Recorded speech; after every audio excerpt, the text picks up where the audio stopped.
Good morning, everyone. Thank you very much. It's good to see all of you. In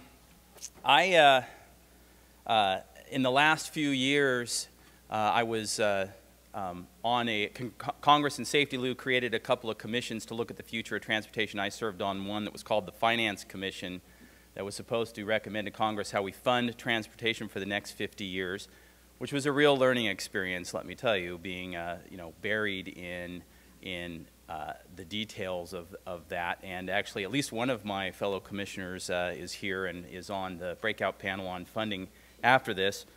From the national level to a project I'm doing on congestion in China to working with Kurt and others in Southern California on transportation, there's a world of possibilities for transportation. And I think a lot of times we tend to get narrowed down. I love to debate Kurt on high-speed rail, which we're not going to do today, but I will say that Kurt is the best mayor in the United States of America, and I've worked with an awful lot of them around the nation, so hands down. But in transportation, I'd submit that there's two great lies that you hear, if you work in transportation, that you hear at least once a week about transportation. One is, we can't grow transit's share of total transportation in America. We can build more transit, we can get more riders, but empirically, it keeps losing market share to the automobile year after year, decade after decade. And some people argue constantly that there's nothing you can do about that. The car is just superior. And I submit that, no, it's that we haven't done in transit what we need to do to reverse that trend. The second great lie is that we can't build our way out of congestion, which unfortunately a lot of people believe, because in our day-to-day practical transportation lives we sort of see that. If you add a little bit of lane mileage here or a little bit of lane mileage there, and Orange County is a great example. I mean, they've added a lot of lane miles in the last 15 years. Certainly a lot more than any other part of California or of the West, really, except for maybe some parts of Texas. And that hasn't led to those routes being uncongested. So it hasn't solved congestion in those routes. But I would submit you've got an awful lot more mobility in those corridors. There's a lot more people getting from here to there thanks to that additional capacity. So, you know, it's one of those sort of half-truths that's embedded more in how we build our way, or how we build more, rather than the ultimate reality of whether or not we can build our way out of congestion. I submit that we need to build our way out of congestion. We must build our way out of congestion. We must solve congestion, when building our way out of it is only part of that solution. We all see, you know, we got an annual, it's a very useful report from Texas Transportation Institute that tells us how much time we spend stuck in traffic and the value of those many hours. Those of you who live here in LA and Orange County, on average, you spend about 2 weeks of your life in traffic. That's as much as you spend doing whatever vacation you do every year. That's pretty appalling. But that's only the easy-to-measure surface layer of the costs of congestion. We're starting, I'm a transportation economist, so I go to a lot of these geeky academic conferences. I actually got my PhD in economics here from UC Irvine. And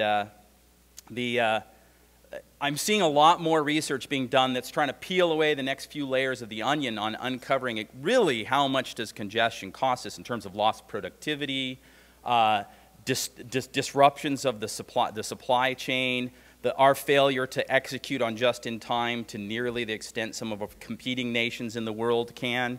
These are huge costs that we don't really see in the paper several times a year, that we're not as aware of. And ultimately, we all know that's the biggest demographic trend in the United States of America and the biggest job growth trend in the United States of America is suburbanization. It's the bleeding out of the central urbanized areas of the United States. The fact is, congestion is one of the crucial things happening in metropolitan areas of the United States that is essentially killing those cities. People and jobs are moving out of the agglomerations, the metro areas, to avoid more than just congestion, but congestion is one of the crucial pieces of that trend. And if we want to have thriving cities that are globally competitive, we can't allow that to continue to happen. So I say more mobility is the answer, and that we need to set aside the constrained vision that drives all of our transportation planning. All transportation planning at the local level in Southern California and the rest of the U.S. suffers from this constraint. You're constrained by state-level political realities, local-level political realities, and federal rules and political realities, which keeps us from ever really thinking about how could we actually have a transportation system in Southern California that works. I'm not going to entirely answer that question, but we're working on a project of which we're most of the way done, and I'm going to give you some teasers from what I would suggest would radically transform the transportation system in Southern California. I got to point it that way. So, for starters, this is a current map that shows the status of really what is going to be built in terms of roadway in Southern California in the coming years. So this is existing HOV lanes under constructions, and HOV lanes that are planned. It does not explicitly and vividly include the urban partnership agreement lane additions, the hot lane additions. But just to give you an idea of sort of, let me see if I can, there's the laser. You know, where plans are currently going, the red circles identify the places where it's already well known and established that we need to be doing, some of these thick lines should be in these places and they're not yet because of that constrained vision. So we're not adding lanes right now to where those red circles are for the most part. So that's sort of a starters. Now, let's imagine that all of this gets built out, but let's imagine that as we build this out, we are incorporating bus rapid transit into this network. If you look at that network, that's a pretty thorough network. Maybe not as thorough as we want, and I'm going to get into that in a minute, but you start to get an awful lot of coverage of the metro area. Extending bus rapid transit across that entire network in some fashion would provide a lot better transit access than the current rail plans, even some of the unconstrained rail plans we have for this area. So there's some real potential there I'm going to circle back to. So the network itself is missing some crucial pieces. So I want to flag what we're working on as proposals for some major additions to the network. So this is an extension of the SR2, essentially bypassing downtown, which is off to the left on the map, connecting to several crucial freeways. Down here in Orange County, extending the 57 down to the 405 along the river channel. A tunnel under the hills from the 110 freeway down to the 10 freeway.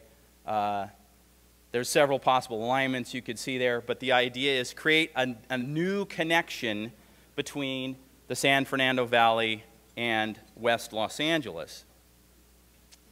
Again, here in Orange County, a new connection via a tunnel between Riverside County and Orange County. Also, there's several possible alignments. Up in Palmdale and Victorville, the High Desert Corridor, a major new freeway connection instead of a two-lane highway with occasional passing lane connections between the 14, 138 and the 15.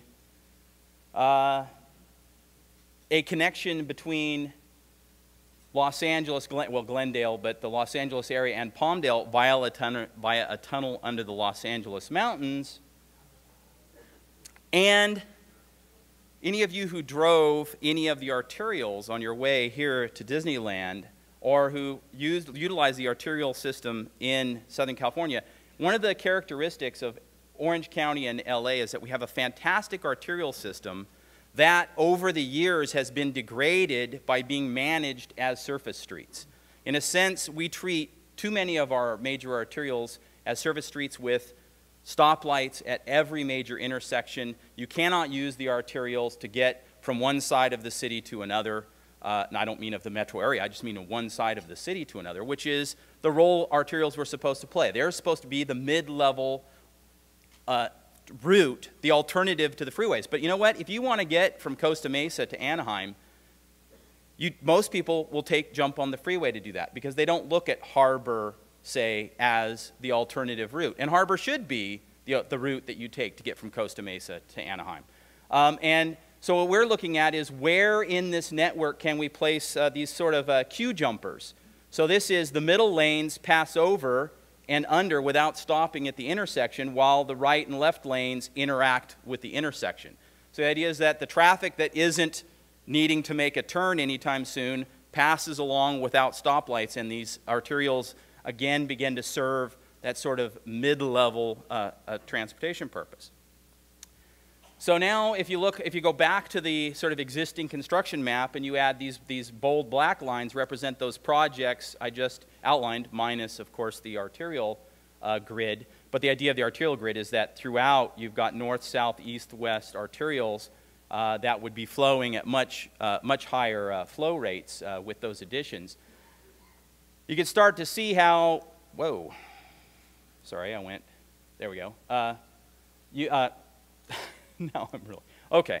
So the black lines fill in some of the gaps in the network, in addition to where the red circles already are, where you would ostensibly expand the HOV network. And let me propose that the urban mobility or the urban partnership project to convert HOV lanes to hot lanes is the harbinger. If we converted this entire HOV network to hot lanes and incorporated bus rapid transit into it, not only would people have the option of traveling much faster if they were willing to pay the toll to use those hot lanes throughout the network, but the bus rapid transit system would provide a transit alternative that isn't stuck in traffic as well. Both changes dramatically improve mobility throughout the region. The final thing I want to say about this is one of the big reasons we have a constrained vision when we think about this is money, right? I mean, really, and politics is a big part of it, but money is the biggest part, and money and politics go together. If you are tolling this hot network, which is inherent in what it is, and you are tolling all of these bold black lines, so you're adding these major new pieces of capacity and they're tolled. Not all of them, you know, these tunnel projects, you can't charge a high enough toll to pay for that project. But you can charge, you can get good traffic levels at a toll that will pay for 50% of that project. If you add up the cost of all of this, you add up all of the planned spending in the OCTA long-range transportation plan and the Metro long-range transportation plan, and to a certain extent Riverside's as well, there is more than enough funding to do this, to build out that BRT system, to build out all of these projects. It is feasible in an unconstrained vision. The question is, do we want to think about a really radical overhaul of the transportation system like this that would dramatically improve mobility, or do we want to stay with the current plans, which are very realistic, but in which explicitly congestion will be much worse 20 years from now than it is today? Do we want to spend billions and billions to have the situation get slightly less worse or get worse at a lower rate? I always think, what if the education system said, you know what, we're going to double education spending and test scores will only go down by 15%? Would we buy that as a proposition? But we buy that we're going to spend billions and billions and congestion's going to get worse. And we shouldn't. We should say, let's blow that up. Let's get the changes in the politics all the way up to the federal level that we need so that we can do something more like this, where people can get around LA far, far better, either by transit or in their automobile, than they've ever dreamed of being able to do. Thank you.